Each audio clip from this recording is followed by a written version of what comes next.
जलसों के ख़राब होने के पीछे दो तीन रीज़न हैं। उनमें पहला रीज़न, जिस जलसे में कोई पीर आ जाता है जलसा ख़राब होता है। हर पीर नहीं, जो पीर रात के 10 बजे ही माइक मांग ले तो समझो जलसा ख़राब करेगा। वो अपने मुरीदीन के साथ आएंगे, तकरीर करेंगे रात के 10 बजे और आधा घंटा से ज़्यादा वो बोल भी नहीं हो जाएंगे। उनके साथ उनके मुरीदीन भी उठकर जाएंगे, जलसा डैमेज होगा। दूसरी वजह जलसा ख़राब होने की कि जलसागाह के आसपास अगर दुकानें लग जाएं तो जलसा डैमेज होता है।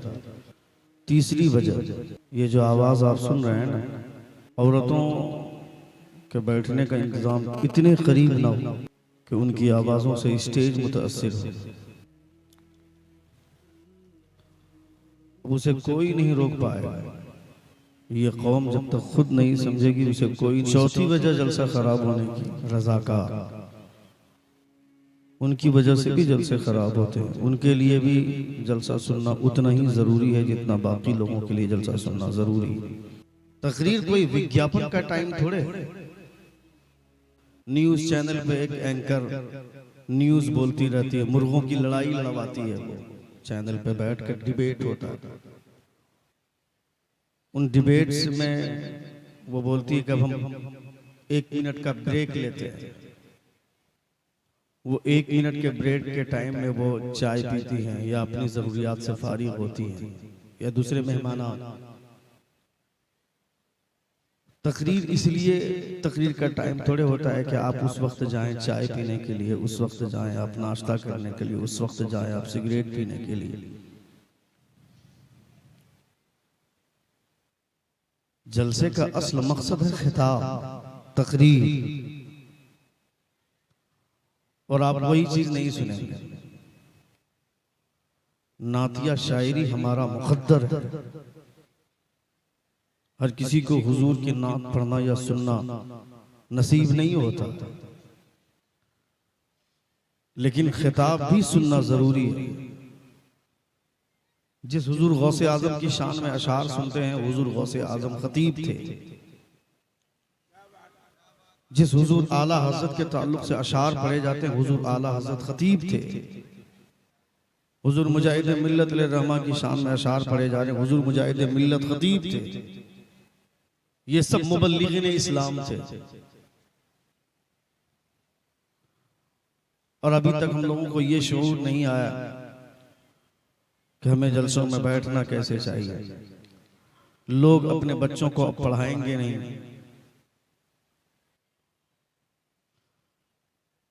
अब आप समझ सकते कि खिताब को आपने कहां पर लाकर खड़ा किया है। दिलबर शाही साहब, हसन रजा अथर बुकारवी साहब को दोनों को अलग अलग माइक पे ऐलान करना पड़ रहा है कि बैठिए, एक आदमी भी उठेगा नहीं। हैरत होती है। हुजूर की महफिल में जबरदस्ती लोगों को बैठाया जाएगा। जब हुजूर का कैरेक्टर सुनने का वक्त होगा, अभी जैसे मुफ्ती कलीम साहब ने, दिलबर भाई ने कहा, जब मुफ्ती इमरान हनफी साहब की तकरीर का टाइम हुआ तो इसी तरह मजमा खाली हो गया था। फिर धीरे धीरे लोग आए। तो वो जो मजमा खाली होता है उसके पीछे रीजन क्या है, क्यों खाली होता है? आप शुरू में ही अगर हौसला पस्त कर देंगे तो हम लोग क्या बोलेंगे? हालांकि इतना जो मजमा है, ये मजमा हमारे लिए बहुत है। जब मैं आया तो मुफ्ती कलीम साहब ने कहा कि अब कितना मजमा चाहिए। मैंने कहा कि बहुत है, ये तो 2 जलसे का मजमा है। आधे से ज्यादा लोग चले गए, फिर भी लग रहा है कि बहुत ज्यादा लोग हैं। फर्क ये है कि लोग जरा मुंतशिर होकर के बैठे। मैं वीआईपी लोगों को बोल भी नहीं सकता हूं कि आप लोग खड़े होकर के इधर उधर आइए। यहां ज्यादातर लोग वीआईपी हैं, मगर मैं हुजूर के नौकरों को बोल सकता हूं। जितने लोग हुजूर के नौकर हैं जरा खड़े हो जाए। मैं वीआईपी लोगों से बिल्कुल मुखातिब नहीं हूं। और एक बार कहें या हबीब अल्लाह।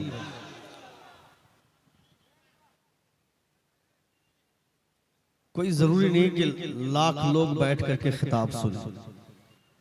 10 से 15 लोग बैठकर हुजूर की बात सुने और मोहब्बत और दिलचस्पी के साथ सुने, यही जलसे की कामयाबी है। और इतनी रात तक जलसों का जिंदा रह जाना, ये यहाँ की तहजीब की पहचान है।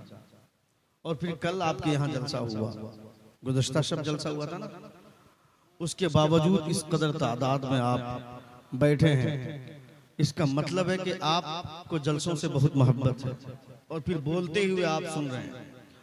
मैंने बनारस के स्टेज पे कहा था, एक नकीब हैं अली रजा रहबर, वो खड़े, चूंकि नकीब का काम यह है कि वो मेहनत करते हैं, जलसों को संवारते हैं, सजाते हैं, लोगों को बुलवाते हैं कि साहब बोल करके सुने, सुनने में बोलने वालों को अच्छा, पढ़ने वालों को अच्छा लगेगा जब सुनने वाला बोल करके सुनेगा। तो उन्होंने 1-2 बार कहा कि बोलिए सुभान अल्लाह। उन्होंने कहा था, मैंने नहीं कहा, मैं कहूंगा अभी। तो स्टेज पर ही, स्टेज पर कुछ मौलवी ऐसे होते हैं जिनके चेहरे को देख करके घिन आती है, इस कदर चेहरा बिगाड़ कर बैठते हैं। मगर अल्हम्दुलिल्लाह बिहार, झारखंड, उड़ीसा, बंगाल, इन इलाकों के जो उलमा होते हैं, इन उलमा के चेहरे हसास होते हैं, बशाशत रेज़ चेहरे इनके पास हैं। इन ये स्टेज पर बैठकर अपने खुतबा को भी सपोर्ट करते हैं, अपने शौरा को भी सपोर्ट करते हैं। यहाँ पे मिंबर पर जितने भी उलमा अभी बैठे हैं, अल्हम्दुलिल्लाह, इनको कोई ज़रूरत नहीं मेरा खिताब सुनने की। ये सिर्फ और सिर्फ इसलिए बैठे हैं कि ताकि हुजूर की महफिल कामयाब हो जाए। जोर से बोले सुभान अल्लाह। वो बोल करके बैठे थे, स्टेज का ही कोई मौलवी कह दिया कि यहाँ सुभान अल्लाह ज्यादा मत बोलवाइए, यहाँ पढ़े लिखे लोग हैं। मैं बैठा, उन्होंने कह दिया हजरत ऐसी सी बात है। मैंने तकरीर के दरमियान कहा कि जहाँ की लोगों की तहजीब इतनी कमजोर है कि मुस्तफ़ा की नात सुनने के बाद सुभान अल्लाह कहने से रोक दे, मैं उस तहजीब को किसी लायक नहीं समझता हूँ। असल में तहजीब वाले वो लोग होते हैं जो हुजूर की महफिल में बैठकर सुभान अल्लाह कहने की ताकत रखते हैं। अब तो आप बोल सकते हैं,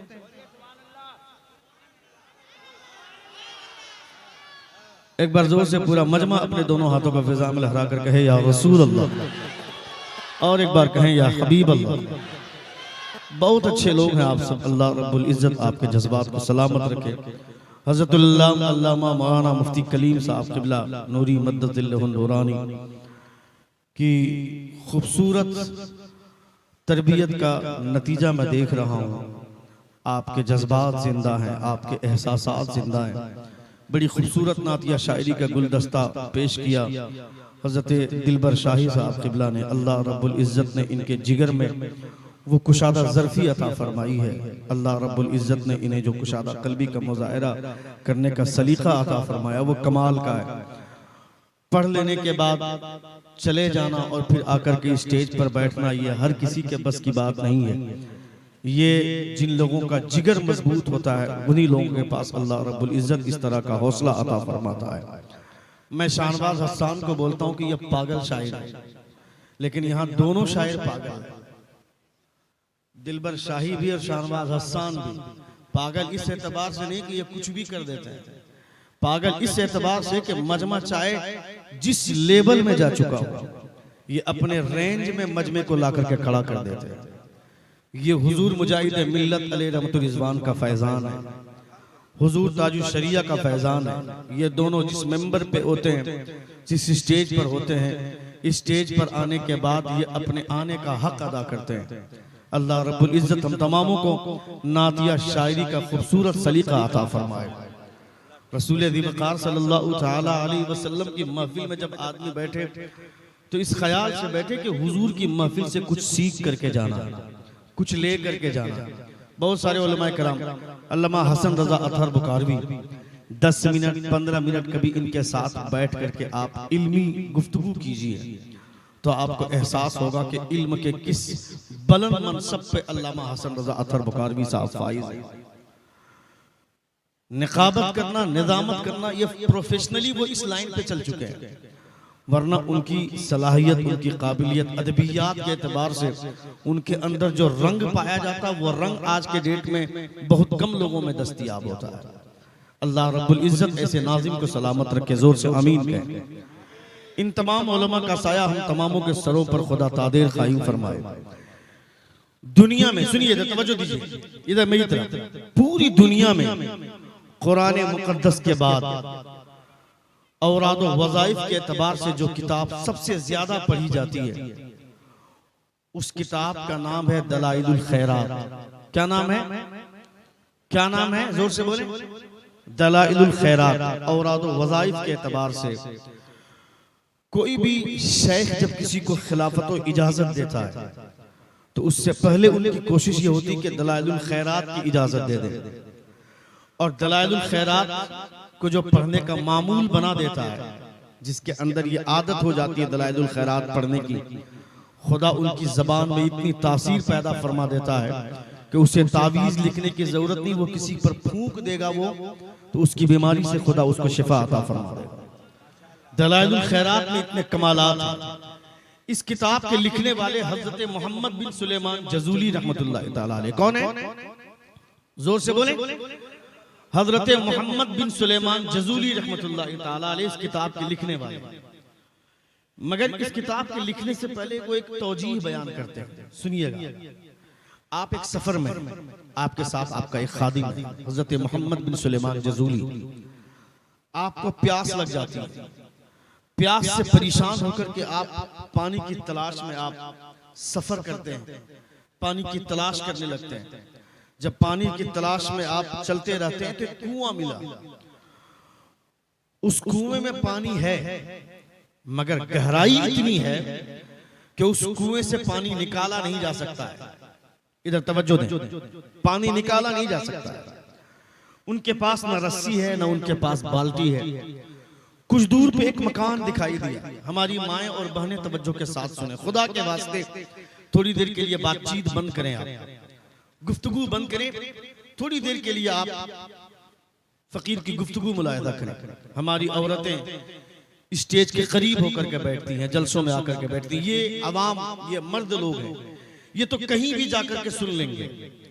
इनको अल्लाह रब्बुल इज्जत ने वो इजाजत अता की है, ये मस्जिद में नहीं, अगर जलसे होंगे जलसे बंद हो जाएंगे तो कम से कम मस्जिद में जो आधे घंटे का खिताब होता है जुमे का, वो 50 जलसों पर भारी खिताब होता है, बशर्ते कि वो आलिम हो और मुताले के साथ गुफ्तगू करने वाला।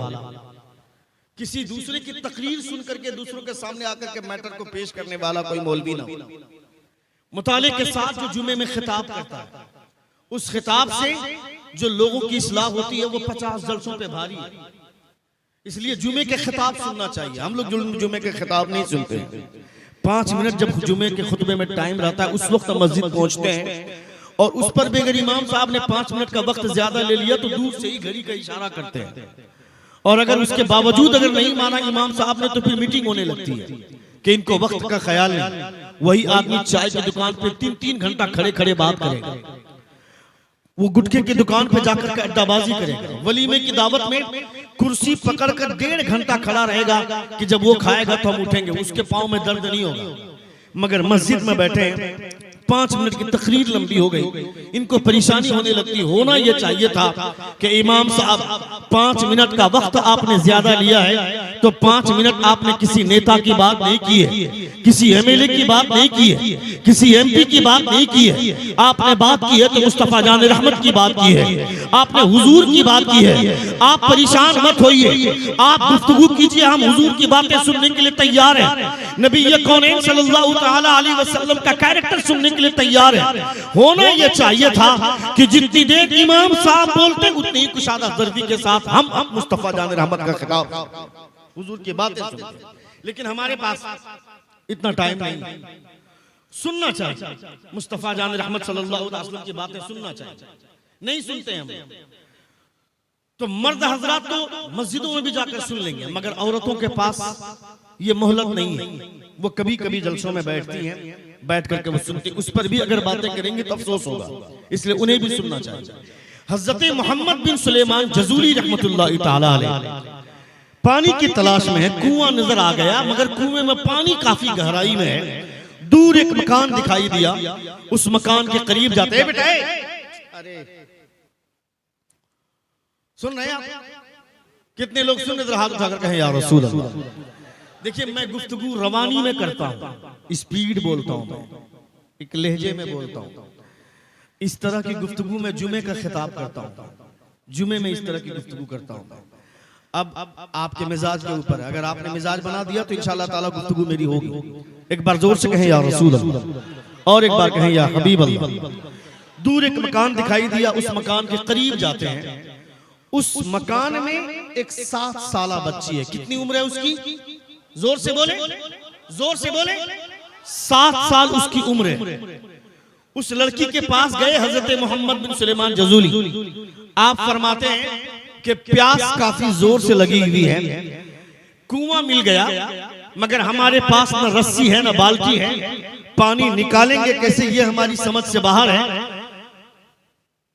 हमारी समझ से बाहर, लेकिन प्यास लगी हुई है, पानी पीना चाहते हैं। उस लड़की ने कहा कि आपका नाम क्या? आपने कहा कि मेरा नाम मोहम्मद बिन सुलेमान जजूली रहमतुल्लाह, मोहम्मद बिन सुलेमान जजूली। उस लड़की ने कहा कि मैंने आपका नाम सुन रखा है। जोर से बोलिए, मैंने आपका नाम सुन रखा है, चलिए मैं आपके साथ चलती हूँ। 7 साल की उम्र है। 7 साल की उम्र में पर्दे की भी अहमियत नहीं है, पर्दे का हुक्म भी उसके ऊपर नहीं है जब तक लड़की बालिग नहीं। ये अलग बात है कि उसको तरबियत बचपन से ही दी जाती है और दी जानी चाहिए। 7 साल उम्र है उसकी। उसने कहा कि चलिए साथ चलते हैं। उस कुएं के करीब गई। हजरत मोहम्मद बिन सुलेमान जजूली फरमाते हैं, तवज्जो इधर कॉन्सेंट्रेट।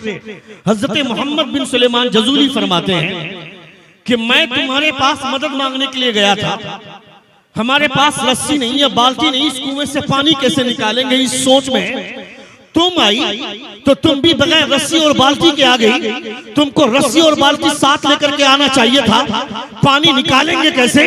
ये गुफ्तगू हो रही है। उस लड़की ने पानी में थूक दिया तो पानी में उबाल आ गया, पानी जोश मारने लगा, पानी बाहर आ गया। हजरत मोहम्मद बिन सुलेमान जजूली फरमाते हैं कि तुम्हारे अंदर इतना कमाल कैसे आ गया? मैं परेशान था कि पानी निकलेगा कैसे, और तुमने थूक दिया तो पानी जोश से बाहर आ गया। ये कमाल कैसे आ गया? वो 7 साला लड़की बोलती है ये कमाल मेरा अपना नहीं है, बल्कि मुस्तफा पर दुरूद पढ़ने की बरकतें हैं, और ये उसका कमाल है, किसी और का कमाल नहीं है। अच्छा, अब नारा नहीं लगेगा?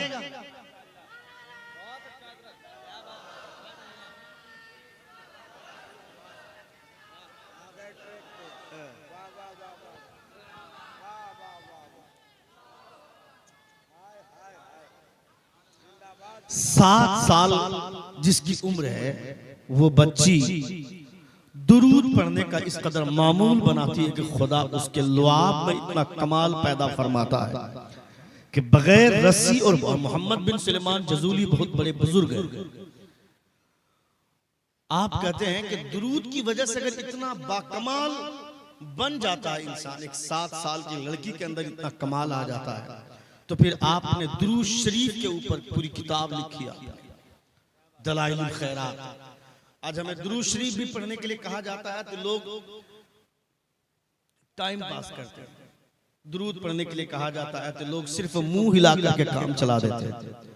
हुजूर की बारगाह में दुरूद शरीफ पढ़ना चाहिए।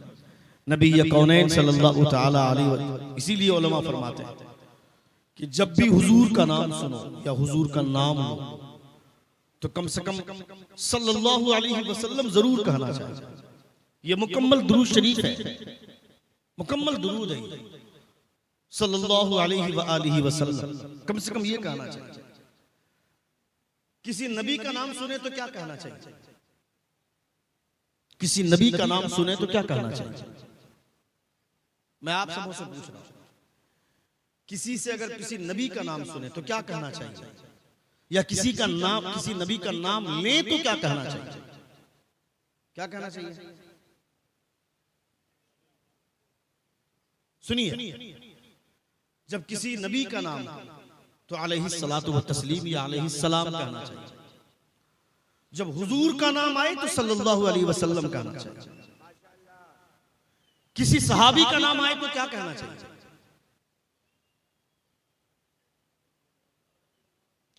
सुनिए, आप कहां हैं सुनिए। आप तकरीर नहीं सुनिएगा तो कैसे सीखिएगा, इसीलिए तकरीर जरूरी है। नात की मुखालिफत कभी नहीं होती हम लोगों की जानिब से, खासतौर पर मेरी जानिब से तो बिल्कुल ही भी नहीं। इसलिए नहीं कि मुझे मालूम है कि नात में कितनी मेहनतें होती हैं। नात का शेर ऐसे ही वजूद में नहीं आता है। शोरा आकर के इतनी मेहनत से नात पढ़ते हैं तो उनका इस्तकबाल भी होना चाहिए, मगर मुकर्रिर का कसूर क्या है? उनका इस्तकबाल क्यों नहीं होगा? खिताब क्यों नहीं सुनेंगे? खिताब सुनना चाहिए ना हमको। खिताब सुनेंगे, हुजूर की नात सुनेंगे तो इश्क का जज्बा पैदा होगा, मगर हुजूर का कैरेक्टर खिताब की सूरत में सुनेंगे तो मुस्तफा का दीन सीखेंगे, मुस्तफा का कानून समझेंगे, मुस्तफा की शरीयत समझेंगे। 50 जलसे हमने सुने, 50 बेटा बैठो, 50 जलसे सुने, मेरी क्या तवज्जो दे। 50 जलसा सुनने के बाद भी अगर हमको इतना इल्म नहीं है कि किसी पैगंबर का नाम आए तो क्या कहना चाहिए, किसी सहाबी का नाम आए तो क्या कहना चाहिए, किसी नबी का नाम आए तो क्या कहना चाहिए, तो फिर बताओ आपका मेयार कहां है? किसी सहाबी का नाम आए तो क्या कहना चाहिए? मुफ्ती कलीम साहब ने बता दिया, क्या कहना चाहिए? रज़ियल्लाहु तआला अन्हु कहना चाहिए जब किसी सहाबी का नाम आए, और जब किसी वली का नाम आए सहाबी के अलावा ताबई, तबे ताबई, इन सबों का नाम आए तो क्या कहना चाहिए? रहमतुल्लाहि तआला अलैह क्या कहना चाहिए? जोर से बोले, रहमतुल्लाहि अलैह क्या कहना चाहिए? रहमतुल्लाहि अलैह। अब आप सोचें, अच्छा किसी आम आदमी का इंतकाल हो जाए तो आप उसे मरहूम बोलते हैं ना, मरहूम। जब लोग डॉक्यूमेंट में नाम लिखते हैं तो लेट लिखते हैं, नहीं, मुस्तफा का कलमा पढ़ने वाला लेट नहीं मरहूम होता है। मरहूम का मतलब जिस पर अल्लाह रब्बुल इज्जत ने रहम किया, जो रहम शुदा है, जिस पर रहम कर दिया गया। आपका बेटा, ये प्रोग्राम गालिबन इसाले सवाब से भी मंसूब है, इसाले सवाब से भी मंसूब है। अल्लाह रब्बुल इज्जत सुलेमान भाई को सलामत रखे। इतना शानदार दस्तरखान कि मैं दस्तरखान में लोग अपने लोगों को बुलाते हैं तो चुन चुन कर बुलाते हैं। मैंने सुना कि ऐलाने आम रहता है और कोई भी आकर इस दस्तरखान में आकर के बैठ सकता है, खा सकता है, और फिर इतने कुशादगी के साथ इंतजाम और इंसलाम होता है। तो ये ऐसे नहीं होता है। जिस इंसान के सीने में मुस्तफा जान रहमत सल्लल्लाहु ताला अलैहि वसल्लम की सुन्नतों का बाकपन होता है, वो इंसान ऐसे इंतजामात और इंसलामात करता है। मकसद क्या है? ताकि मैं खिलाऊं तो मेरे बाप को इसका सवाब पहुंचे। इसलिए हर किसी को चाहिए कि अपने बच्चे को इस काबिल बनाए कि उसका बच्चा उसके चले जाने के बाद उसका बच्चा उसके नाम से इस आली सवाब की महफिलें मुनक्कद करे, लोगों को खाना खिलाए, लोग खाना खाकर दुआएं देंगे। हुजूर फरमाते उम्मती उम्मत मरहूमा तज़हबु इला कुबूरिहा दुनूब अलैहा, बैहक़ी शरीफ की हदीस है पाक है। व इंदमा तखरुजु मिन कुबूरिहा ला दुनूब अलैहा, हुजूर फरमाते हैं मेरी उम्मत उम्मत मरहूमा है। जब ये कब्र में जाएगी गुनाहगार बनकर जाएगी, और जब ये कब्र से बाहर निकलेगी गुनाह से पाक और साफ होकर निकलेगी। हुजूर फरमाते हैं बिइस्तिग़फ़ारिल मुमिनीन, मोमिनों के इस्तिग़फ़ार की वजह से। तो यहाँ बैठकर जितने लोग जितनी बार सुभान अल्लाह कहेंगे, माशाअल्लाह कहेंगे, नारे तकबीर और नाराए रिसालत की सदाएं बुलंद करेंगे, ये तमाम सवाब हुजूर की बारगाह में भेजा जाएगा। हम लोग करते हैं रबीउल अव्वल शरीफ के मौके से या शाबान के मौके से 2 खत्म बच्चों से पढ़वाया और इमाम साहब आए दुआ करने के लिए, फातिहा करने के लिए, तो हम बांटते हैं। एक खत्म गौसे पाक के नाम से, एक खत्म मुस्तफा के नाम से। ऐसा करते हैं ना, ऐसा करते हैं लोग। एक खत्म कुरान की तिलावत करवाई, उसके बाद बोलते हैं कि 10 पारा अम्मी के नाम से बख्श दीजिए, 10 पारे अब्बू के नाम से बख्श दीजिए, 10 पारे हुजूर गौसे आजम के नाम से बख्श दीजिए। ऐसा हम लोग करते हैं। जबकि हमारे उलमा फरमाते नहीं, तकसीम मत करो। जितनी तिलावतें हुई, जितने खत्म पढ़े गए, इन तमामों का सवाब सबसे पहले हुजूर की बारगाह में भेजो।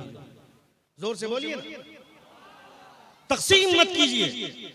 वो हम लोगों के पास है, हमारे पास चूंकि कमी है। 100 रुपया है तो 10 लोगों को बांटना है, तो कैसे बांटना है? 50 रुपया है 5 लोगों को बांटना है, तो कैसे बांटना है? खुदा की बारगाह में सवाब की कमी नहीं है। अल्लाह सवाब का दरिया बहाता है। अल्लाह रब्बुल इज्जत के पास अज्ज नाम की कोई चीज नहीं है। अल्लाह रब्बुल इज्जत सवाब का दरिया, नेकियों का दरिया बहाता है। आप वजू बनाकर मस्जिद में जाते हैं, उलमा फरमाते हैं कि जो आदमी वजू बना करके घर से वजू बनाकर मस्जिद जाता है, जितने कदम चलता है, हर कदम के चलने के एवज में अल्लाह रब्बुल इज्जत उसके 10 गुनाह को मिटाता है, उसे 10 नेकियां अता फरमाता है, उसके 10 दर्जात बुलंद फरमाता है। फिर मस्जिद में बावजू होकर के बैठते हैं, जितनी बार सांसें लेते हैं, हर सांस में खुदा 10 नेकियां उसको अता फरमाता है। जोड़ सकते हैं, शुमार कर सकते हैं? नहीं शुमार कर सकते। कभी कभी अपने रब के बारे में कभी सोचो, मेरे रब की मेहरबानियां कितनी है, अल्लाह रब्बुल इज्जत ने फजल कितना फरमाया है। आप अपने घर के बिस्तर पे सोए हैं, पूछिए इन उलमा से, जब आप बिस्तर पे सोने जाते हैं क्या दुआ पढ़ते हैं? कितने लोगों को मालूम है सोने की दुआ? कितने लोगों को मालूम है सोने की दुआ? नहीं मालूम। चंद लोगों को मालूम है। ये हाल है हमारा। सोने की दुआ अल्लाहुम्मा बिइस्मिका अमूतु व अहया, यही दुआ है। जोर से बोले, अल्लाहुम्मा बिइस्मिका अमूतु व अहया। इसका तर्जुमा क्या है? ए अल्लाह, मैं तेरे नाम से मरता हूं, तेरे नाम से जिंदा होता हूं। गए थे बिस्तर पे सोने के लिए और आप पढ़ क्या रहे हैं? तेरे नाम से मरता हूं। मरने के लिए नहीं जा रहे थे ना बिस्तर पे। और जब सोकर उठते क्या पढ़ते हैं? अल्हम्दुलिल्लाहिल्लज़ी अहयाना बअदमा अमातना व इलैहिन नुशूर। तमाम तारीफ उस अल्लाह के लिए जिसने हमें मौत के बाद दोबारा जिंदगी अता फरमाई। तो गए थे बिस्तर पे सोने के लिए, सोने से पहले मरने की दुआ पढ़ रहे हैं, और सो करके उठ रहे हैं तो ये दुआ पढ़ रहे हैं कि खुदा ने मौत के बाद जिंदगी अता फरमाई। इसका मतलब समझा आपने? इसका मतलब ये है कि वो बिस्तर बिस्तर मौत है, जिसको आप बिस्तर नींद बोलते हैं।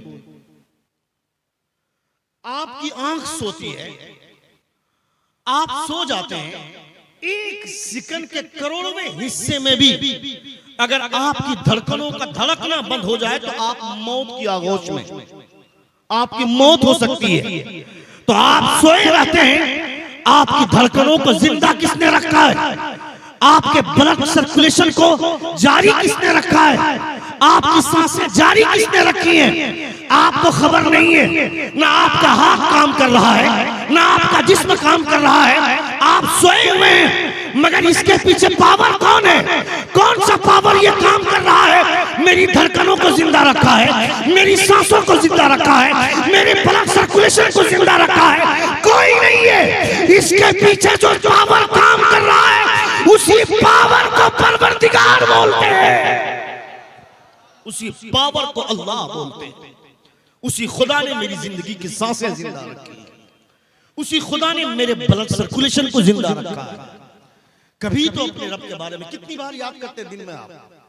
कभी तो अपने रब को याद कीजिए। अपने बच्चों को लेकर के चूमते हैं, 25 मरतबा उससे चाटते हैं अपने बच्चों को, अपनी बीवी को चूमते हैं। कभी ये सोचिए कि मैं अगर अपने बच्चों से इतना प्यार करता हूं, मेरा बच्चा इतना खूबसूरत है, तो जिस खुदा ने मेरे बच्चे को पैदा किया है वो खुदा कितना खूबसूरत होगा। सुभान अल्लाह बोलना था यहाँ। जोर से बोले, और जोर से बोले। हुजूर फरमाते अल्लाहुल जमील व युहिब्बुल जमाल, खुदा खूबसूरत है, खुदा खूबसूरती को पसंद फरमाता है। तो अपने बच्चों के बारे में अगर आप इतने हसास हैं तो कभी अकेले में बैठकर अपने रब को याद कीजिए। पूरी दुनिया आपको बर्बाद करने पे तुली है, पूरी दुनिया आपको बर्बाद करना चाहती है, कोई आपके सपोर्ट में नहीं। याद रखिएगा, कोई आपका सहारा नहीं है। सहारा अगर है तो सिर्फ मुस्तफा जाने रहमत। जोर से बोले। दुनिया का हर नेता आपका इस्तेहसाल करता है। रमजान में एक मरतबा इफ्तार पार्टी देकर के वो नेता मोच में घी देकर के घूमता है कि अब मैंने मुसलमानों को खरीद लिया है। एक मरतबा इफ्तार पार्टी देकर तुम्हारे बच्चे उसके पीछे कुत्ते की तरह घूमते हैं। 1 लीटर पेट्रोल के चक्कर में हमारा बच्चा कुत्ता बन गया, हमें एहसास तक नहीं है। उस बेवकूफ को बता, हमने रोजा तुम्हारे लिए नहीं, रोजा हमने खुदा के लिए रखा है। तो जिस खुदा ने मेरे लिए सहरी का इंतजाम किया है, वही खुदा मेरी इफ्तार का भी इंतजाम करेगा। तू तू कौन होता है इफ्तार करने वाला? वो खड़ा होकर के पेशाब करने वाला वो क्या जानता है इफ्तार का मजा क्या है, इफ्तार की अहमियत क्या है? मेरा रब मेरे लिए जब सहरी का इंतजाम करता है तो मेरा रब मेरे लिए इफ्तार का भी इंतजाम करेगा। मगर तुम दलाल बन के रह गए नेताओं के, तुम दलाली करते हो, नेताओं के पीछे कुत्ते बन के घूमते हो तुम, और दो गो पकोड़ा के चक्कर में उस नेता के पीछे घूमते हो तुम। कौन है वो जालिम? जितने भी नेता हैं, जितनी भी पार्टियां, ये सब तुम्हारा इस्तेहसाल करने के लिए है। मुस्तफा जान रहमत सल्लल्लाहु ताला अलैहि वसल्लम की जब मोहब्बत की बात आती है तो सारे लोग दिल में घुस जाते हैं, सारे लोग अपनी पहचान बताते हैं। मगर अल्लाह सलामत रखे, अभी हुजूर के ताल्लुक से हुजूर के खिलाफ बोला गया। कहां गए सारे नेता? कहां गए वो लोग जो अपने आप को कौम का लीडर कहते हैं? कहां गए वो लोग? कहां गए वो इंडिया गठबंधन के बड़े बड़े नेता? कहां चले गए? किस बिल में घुस गए जिसको हमने बी टीम करार दिया है? खुदा सलामत रखे इम्तियाज जलील को, जो औरंगाबाद से निकलकर मुंबई की सड़कें जाम की है तो मुसलमान की मोहब्बत में किया है उसने।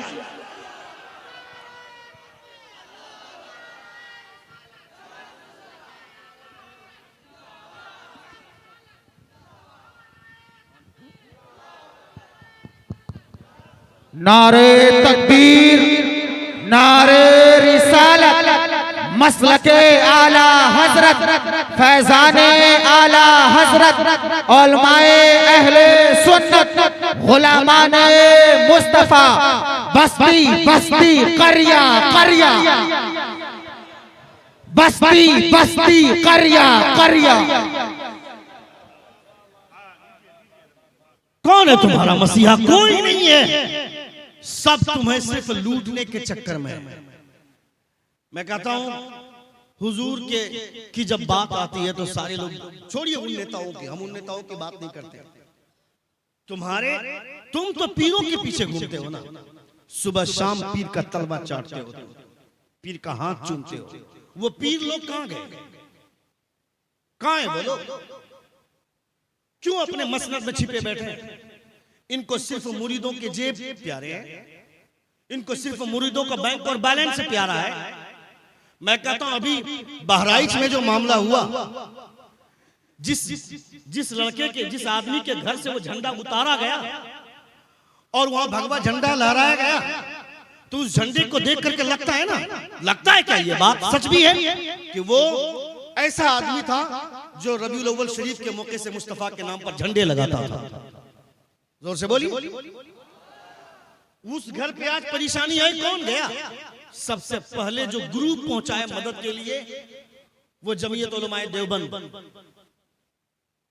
देवबंद के लोग वहां पे ग्रुप भेज रहे हैं, वफ्द भेज रहे हैं मदद के लिए। तो जिन पीरों को हमने नजराने दिए, जिनके लिए लग्जरी कारों का इंतजाम किया हमने, जिनको हमने फ्लाइट से बुलवाया, वो कहां है? कोई अल्लामा बन के बैठे हैं, कोई फहामा बन के बैठे हैं, कोई मुदब्बिर बन के बैठे हैं, कोई मुफक्किर बन के बैठे हैं। कहां गए? इनको आवाज उठानी चाहिए थी ना, इनको भेजना चाहिए था। हम लोग तो 2-4 सिक्कों के मौलवी हैं, हमारे फॉलोवर 100 से भी कम निकलेंगे, मगर किसी के पास 10 लाख मुरीद, किसी के पास 5 लाख मुरीद, किसी के पास 50 लाख मुरीदीन। उन मुरीदों को एक मर्तबा इशारा कर दिया जाता तो ये मदद वहां तक पहुंचती। मैं कहता हूं ये जो आज लोगों के सामने अपने घरों की रोटियां तोड़ रहे हो, ये जो आज तुम्हारा हाथ लोग चूम रहे हैं, ये तुम्हारी वजह से नहीं, मुस्तफा की मोहब्बत की बुनियाद पर चूमते हैं। जब हुजूर के नाम पर नहीं बोल पाए तो कब बोलोगे? किसी ने लेटर हेड के जरिए भी कोई पैगाम लोगों को नशर नहीं किया, और हम क्या भाई, पीर साहब का पांव चूमोगे जन्नत मिल जाएगी, चाहे मेरी माँ 4 साल से नाराज है। खबरदार। किस मौलवी ने तुमको समझाया कि अपनी माँ को नाराज करके अपने पीर का तलवा चाटना तो तुमको जन्नत मिल जाएगी? किस मौलवी ने समझाया तुमको? कभी नहीं। जिंदगी भर तलवा चाटेगा जन्नत क्या, जन्नत की खुशबू भी नहीं मिलने वाली। जन्नत उसको मिलेगी जो अपनी माँ से प्यार करता है। इसलिए कि हुजूर फरमाते हैं जन्नत पीर के कदमों के नीचे, जन्नत मुस्तफा के कदमों के नीचे, जन्नत माँ के कदमों के नीचे। हुजूर फरमाते हैं, मुस्तफा फरमाते हैं। इसलिए माँ की खिदमत होनी चाहिए। आप कहाँ जा रहे हो भाई साहब? अच्छा माइक वाले हैं आप? हाँ। सुन रहे हैं आप? सुन रहे हैं? कितने लोग सुन रहे? जरा हाथ उठाकर कहें या रसूल अल्लाह, और एक बार कहें या हबीब अल्लाह। मैं किसी के खिलाफ नहीं हूं, मगर मैं कहता हूं कि ये कौम किसको फॉलो करेगी, ये कौम किसके पीछे जाएगी। हम जलसों में बैठ करके, जलसों में एक इनकलाबी बात सुन करके हम नारे लगा देते हैं, मगर जब ऐसी बात आती है, भाई ये जिंदगी हुजूर के सदक़े में मिली है, मुस्तफा के सदक़े में मिली। आपको नहीं कहा जा रहा कि तलवार लेकर के मैदान में आइए, आपसे ये नहीं कहा जा रहा कि बंदूक लेकर के आप जिसको चाहिए गोली मार दीजिए। ये तालीम तो मेरा इस्लाम देता ही नहीं। मुस्तफा जान रहमत सल्लल्लाहु अलैहि वसल्लम सफर में है, साथ में हजरत आयशा सिद्दीक़ा रज़ियल्लाहु ताला अन्हा। हजरत आयशा जिस ऊँटनी पर सवार थी वो ऊँटनी सुस्त रफ्तार। हजरत आयशा के हाथ में छड़ी है। हजरत आयशा कौन? हजरत आयशा उम्मुल मोमिनीन, हजरत आयशा सिद्दीक़ा रज़ियल्लाहु ताला अन्हा, जो दुनियाए ख़वातीन में कुरान मुक़द्दस की सबसे पहली हाफिजा, जिन्होंने पूरे कुरान को हिफ्ज़ किया। जोर से बोलिए सुभान अल्लाह। लोग अपनी बच्चियों को हाफिज नहीं बनाते। अपने लोग समझते हैं कि जब वो तरावी नहीं सुना पाएगी तो फिर हाफिज बना के क्या फायदा होगा।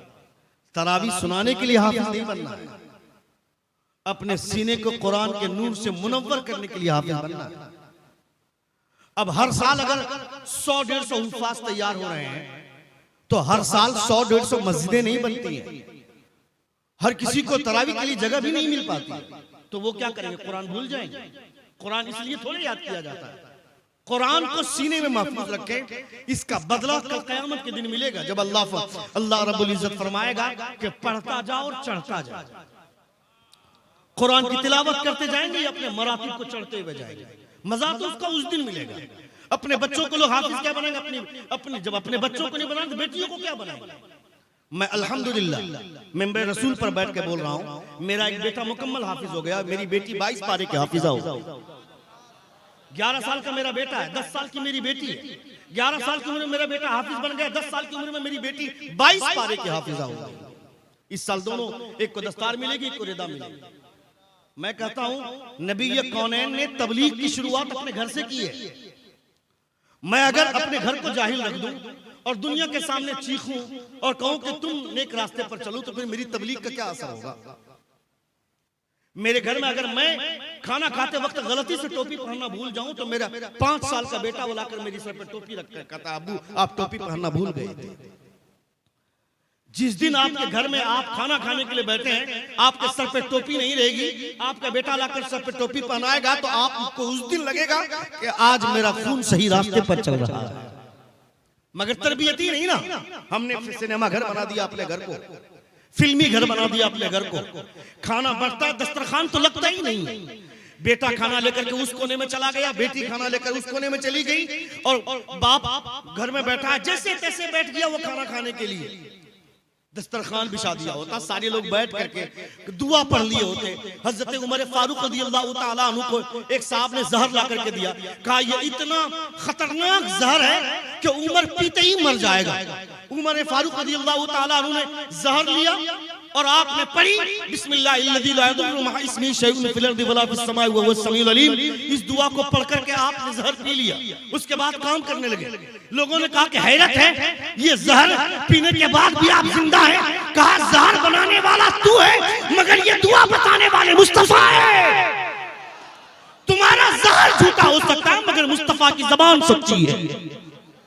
कोई अगर इस दुआ को पढ़ करके खाना खाता है तो कोई उसके खाने में जहर भी मिला देगा तो वो जहर उस खाने पे असर नहीं करेगा।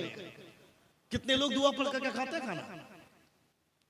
जैसे चाह ढकोच लिया, डकार तक नहीं मारते हम लोग, और दुआ पढ़ने की तौफीक नहीं होती। और साहब हमारी उम्र 50 साल हो गई, 55 साल हमारी उम्र है, हमने दीन के ताल्लुक से कुछ नहीं सीखा। सिर्फ इतना जाना कि हम मुसलमान के घर में पैदा हुए, मेरे बाप का नाम अब्दुल गफूर है तो मेरा नाम अब्दुल जब्बार है। इससे ज्यादा हमारे पास कुछ भी नहीं है। पैदाइशी मुसलमान हो गए। पैदाइशी मुसलमान मत बनिए ना, आप अपने कैरेक्टर से इस्लाम को साबित कीजिए। आपके कैरेक्टर से खुशबू आए कि ये मुस्तफा जान रहमत का कलमा पढ़ने वाला। सुन रहे कितने लोग सुन रहे, हाथ उठाकर कहें या रसूल अल्लाह, और एक बार कहें या हबीब अल्लाह। हजरत आयशा सिद्दीक़ा रज़ियल्लाहु ताला औरतों में सबसे पहली हाफिजा, कुरान मुक़द्दस का हिफ्ज़ करने वाली खातून, हदीसों की सबसे ज्यादा रिवायत करने वाली खातून औरतों में हजरत आयशा सिद्दीक़ा रज़ियल्लाहु ताला अन्हा, उम्मुल मोमिनीन हजरत आयशा सिद्दीक़ा रज़ियल्लाहु ताला अन्हा, नबी कौनैन सल्लल्लाहु अलैहि वसल्लम की चहीती बीवी। कुरान मुक़द्दस के 18वें पारे में 18 आयतें नाजिल फरमाई गई अल्लाह रब्बुल इज्जत की जानिब से हजरत आयशा की शान में। वो हजरत आयशा सिद्दीक़ा रज़ियल्लाहु ताला अन्हा अपने बच्चों को इस्लाम की तालीमात की खुशबुओं से आप कब आशना करेंगे?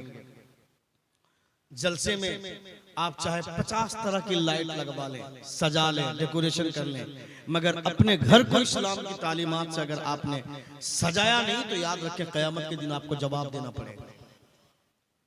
इसलिए जरूरी है अपने घर को संवारें, आप अपने घर को संभालें। हमारा बच्चा अगर चौक पे चौराहे पे खड़े खड़े पानी पी लेगा तो उसे कौन बताएगा खड़े खड़े पानी नहीं पीना है? अभी जो तमाशा चल रहा है शादियों में, buffet system, self service, but I thought that is not self service, that is the animal service. खड़े खड़े खाने का तरीका जानवरों का तरीका है, बैठकर खाने का तरीका जानवरों का नहीं है, खड़े खड़े खाने का तरीका है। बैठकर खाना खाने का तरीका इंसानों का तरीका है। यानी दुनिया तुमको बर्बाद करना चाहती है और तुम आसानी से बर्बाद हो रहे हो, तुम आसानी से बर्बाद हो रहे हो। मैं कहता हूं कहां है आप मुस्तफा जान रहमत सल्लल्लाहु अलैहि वसल्लम की तालीमात से इतने दूर? हजरत ख्वाजा गरीब नवाज के पीरो मुर्शिद ख्वाजा उस्मान हारवनी से पूछा गया था कि सबसे अच्छा खाना कौन सा खाना होता है, तो आप फरमाते हैं सबसे अच्छा खाना वो खाना होता है जो जमीन पे बैठकर लाल दस्तरखान बिछाकर टोपी पहनकर बिस्मिल्लाह शरीफ पढ़कर जो खाना खाया जाता है वो खाना बादशाहों के महल से भी अच्छा खाना होता है। अपनी शादियों में हमने जो तमाशे शुरू किए उस तमाशे का वबाल हमारे समाज में जाएगा। इसलिए शादियां भी होनी चाहिए तो इतने एहतदार के साथ होनी चाहिए। मुस्तफा जान रहमत सल्लल्लाहु अलैहि वसल्लम की सुन्नतों की खुशबू आनी चाहिए। दुनिया में हर कोई तुम्हारे पीछे लगा हुआ है, कोई तुम्हारा मसीहा नहीं है, सारे लोग तुम्हारी बर्बादी चाहते हैं। अभी चाहे वो क्रिकेटर को ले लीजिए, क्रिकेटर गुट्ठे का प्रचार कर रहा है, ये फिर बॉलीवुड के स्टार सब गुट्ठे का प्रचार कर रहे हैं, क्रिकेटर जुए का प्रचार कर रहे हैं। हम किसको फॉलो करेंगे? हमारा बच्चा सलमान खान बनना चाहता है। कौन है वो सलमान खान? मेरा बच्चा शाहरुख खान बनना चाहता है। कौन है वो? क्यों हमारे बच्चे उसको फॉलो कर रहे हैं? क्यों हमारे बच्चे जिंदगी बर्बाद कर रहे हैं? कोई कहता है कि जुल्फी पर लूडो खेलो करोड़ों कमाओ, ये पैसा तेरे बाप का है जो आएगा तुम्हारे अकाउंट में, ये हराम के पैसे हैं। ड्रीम 11 में टीम बनाते हैं नौजवान लड़के, मुसलमान लड़के, कि रातों रात करोड़पति बन जाएंगे। अभी पिछले सीजन में एक लड़का हाफिज था, वो ड्रीम 11 में करोड़पति बन गया। लोगों ने उसको खूब आदर किया, वो हाफिज तो जाहिल है, उसको मालूम नहीं मसला। ड्रीम 11 से जो पैसे आएंगे वो पैसे हराम के हैं। जुबी पर लूडो का जुआ, मैं कहता हूं जिसको हुजूर ने हराम कर दिया है क़यामत तक कोई उसे हराम नहीं कर सकता है, और जिसे मुस्तफा ने हराम कर दिया क़यामत तक कोई उसे हराम नहीं कर सकता। शरीयत के मालिक मुस्तफा, कानून साफ मुस्तफा, हुजूर कानून बनाने वाला। जिसको हुजूर ने हराम कर दिया, कौन है हराम करने वाला? जुफी पर लूडो खेलो करोड़ों कमाओ, ड्रीम 11 में टीम बनाओ करोड़ों कमाओ। अभी एक शादी हुई, एक अमीर बाप के अमीर बेटे की शादी हुई, रईस बाप के रईस बेटे की शादी। अनंत अंबानी 40,000 करोड़ रुपए उसने अपनी शादी में खर्च किया और रिचार्ज महंगा कर दिया। यानी गरीबों के पैसे पे अय्याशी करने वाला वो ये बोलता है कि मैं मैं भारत के लोगों को अपनी शादी के मौके पर 1 अरब रुपया दान करना चाहता हूँ। मैं कहता तू दान करने वाला कौन होता है? 40,000 करोड़ रुपया खर्च करने के बाद रिचार्ज महंगा कर दिया, गरीबों के पैसे से शादी में इलाज करता है। तू देने वाला कौन होता है? तू बांटने वाला कौन होता है? बांटने वाला कौन है? पूछ बरेली के ताजदार से। हुजूर नाला फरमाते मेरे करीब से चतरा किसी ने मांगा दरिया बहा दिए, दुर्गे बहा दिए। सबसे औला वाला हमारा नबी, सबसे वाला वाला हमारा नबी। कौन देता है? देने को वो चाहिए, देने वाला है सच्चा। नारे तकबीर, नारे रिसालत, मसलके आला हज़रत, नारे तकबीर, नारे रिसालत। कौन देता है? देने को मुंह चाहिए, देने वाला सच्चा हमारा नबी। तुम्हारी शादी में कोई गरीब दिखाओ, मुझे कोई गरीब दिखाओ उस शादी में, कोई नहीं। कोई कमजोर दिखाओ, नहीं। मुफलिस नहीं, मजबूर नहीं। पैसे वाले लोग उस शादी में पहुंचे, मगर मुस्तफा की बारगाह है, हुजूर की बारगाह है। तवज्जो, एक बार हाथ उठाकर कहे या रसूल अल्लाह, और एक बार कहे या हबीब अल्लाह। बोलो 5-7 मिनट बोलो, 1 घंटे से ज्यादा मेरी तकरीर हो गई। बोलिए बोलिए बोलो 5-7 मिनट। कितने लोग सुनना चाहते हैं? सुभान अल्लाह। एक बार जोर से कहे या रसूल अल्लाह, और एक बार कहे या हबीब अल्लाह। एक बार जोर से कहे या रसूल अल्लाह, और एक बार कहे या हबीब अल्लाह। तो गरीबों से प्यार मेरे मुस्तफा ने किया, हुजूर ने किया। देखिए हुजूर रसूल सल्लल्लाहु अलैहि वसल्लम की बारगाह में एक खातून आई, हुजूर को उंगली के इशारे से आवाज दिया। ये उंगली के इशारे से मुस्तफा को बुलाना अदब के खिलाफ है, मगर हुजूर को उंगली के इशारे से बुलाया और मुस्तफा चले गए। धूप में खड़े हैं हुजूर, वो औरत बक बक करती रही।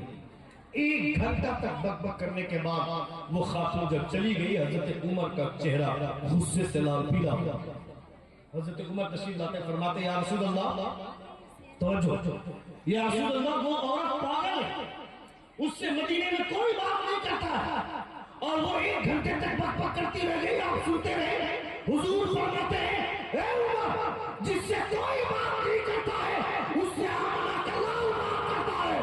जब दुनिया के तमाम दरवाजे बंद हो जाते हैं तो मोहम्मद का दरवाजा खुला रहता है, वो है मेरे हुजूर।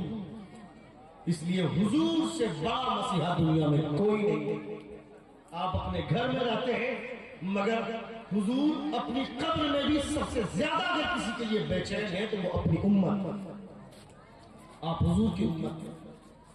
इसलिए नबी ये कौन है सल्लल्लाहु अलैहि वसल्लम, वो टपोरी साधु क्या जानेगा हुजूर की शान क्या है, हुजूर की अहमियत क्या है। वो लुच्चा जो 6 महीना तक नहाता नहीं है, जिसके कपड़ों से बदबू आती है, जिसके बदन से बदबू आती है, जिसकी दाढ़ी से बदबू आती है, जिसकी गुफ्तगू से बदबू आती है, जिसकी धोती से बदबू आती है, वो यतीम नस्ल जैसा टपोरी लुच्चा, वो क्या जानेगा हुजूर की शान क्या है, हुजूर की औकात क्या है, हुजूर की हैसियत क्या है। हुजूर की हैसियत अगर जानना हो तो किसी टपोरी साधु से नहीं, और शेख साधु शिराजी से पूछो। आप फरमाते हैं बलालूना की कमाली, जैसा तुझा भी Jamali, he reached the highest place by his perfect, he removed the darkness by his beauty। दुनिया में तमाम खूबसूरत चेहरे और आलम के लाल का तलवा एक। नारे तकबीर, नारे रिसालत, मसलके आला हज़रत। बुलबुल को फूल, शमा को परवाना चाहिए, हमको रसूल पाक का दीवाना चाहिए। और जो भी करता है मेरे आका की बुराई, उसको तो पैदा होते ही मर जाना चाहिए। वो क्या जानेगा हुजूर की शान क्या है, हुजूर की अहमियत क्या है। पढ़ने की चीज है मुस्तफा। इतना पढ़ लिख लेने के बाद भी हमारे उलमा फरमाते हैं ला युमकिनु सनाउ कमा काना हक़्क़ुहु, बाद खुदा बुजुर्ग तू ही किस्सा मुख्तसर। क्या शान है मुस्तफा के? हुजूर फरमाते हैं मेरी हकीकत को मेरे रब के सिवा कोई नहीं जानता है, तो वो लुच्चा क्या जानेगा? जिसकी बदन से बदबू आती है वो क्या जानेगा कि हुजूर की शान क्या है, हुजूर की हैसियत क्या है, हुजूर का वकार क्या है। हुजूर आला हज़रत फरमाते हैं लमियाती नज़ीर का फी नज़री मिसले तू न शुद्ध पैदा जाना, जगराज को ताज तुरे सरसो है, तुझको शहीद दूसरा जाना। हजरत हस्सान बिन साबित 10 कदम आगे निकल कर फरमाते हैं वह अहसन मिन कलम तरा कत्तु ऐन वाजमल मिन कलम तलिद निसा खुलिक़त मुर्रम मिन कुल्ली ऐन कान्नका क़द खुलिक़त कमा तशा। अहमद रज़ा हुजूर जैसा तुम्हारी आंखें देखेंगी कैसे जब आज तक किसी मां ने मुस्तफा जैसे किसी बच्चे को जन्म ही नहीं दिया। वो है मेरे हुजूर की शान। इसलिए दुनिया ऐसा नहीं, मैं तुम लोगों से कहना चाहता हूं तुम उन चीजों को वायरल क्यों करते हो, फैलाते क्यों? तुम्हें शेयर करने की क्या जरूरत पड़ी? ऐसा नहीं कि हुजूर के वक्त में हुजूर के दुश्मन नहीं है, दुश्मन हर दौर में रहे, हर दौर में लोगों ने उल्टी सीधी बातें की, मगर सहाबा ने कभी उन चीजों को महफूज ही नहीं किया। और तुम वो एक आदमी खिलाफ बोलता है, वो बोल करके अपना काम खत्म करता है, उसके बाद मुसलमान लग जाता है उसके पीछे शेयर करने में, उसको मशहूर करने लग जाता है। इसलिए मैं कहना चाहता हूं कि खबरदार आप इन चीजों को वायरल मत कीजिए, इन चीजों को नश्र मत कीजिए। बुरा लगता है ना, बहुत बुरा लगता है। मैं कहता हूं ये जिंदगी हुजूर के सदक़े में मिली है, अगर हुजूर के खिलाफ बोला गया और हम खामोश रह जाए, ये कभी हमारा ज़मीर इस बात की इजाजत नहीं देगा। अपने ज़मीर को ऐसा तैयार कीजिए, आप मत जाइए, आप किसी को मारिए मत, क्योंकि ये हिंदुस्तान है, यहाँ जमहूरी निजाम चलता है, लोकतंत्र मुल्क है। लेकिन आप अपनी शिकायत को संविधान के मुताबिक शिकायत तो दर्ज करा सकते हैं ना, वो तो कीजिए। एसपी को मेमोरेंडम दीजिए, कलेक्टर को मेमोरेंडम दीजिए, ताकि दुनिया वालों को पता चल सके कि मुसलमान हजारों तरह के फिरकों में बढ़ सकते हैं, मगर जब मोहम्मद की बात आती है तो ये एक साथ में खड़े हो जाते हैं। आ गया है लड़ाई में जब वक्त नमाज किबलू हो के जमीन बोसुई को में हिजाब, एक ही साथ में खड़े हो गए महमूद और अयाज, न कोई बंदा रहा न कोई बंदा रहा। इसलिए हुजूर की मोहब्बत से बड़ी दुनिया की कोई मोहब्बत नहीं है। जिंदगी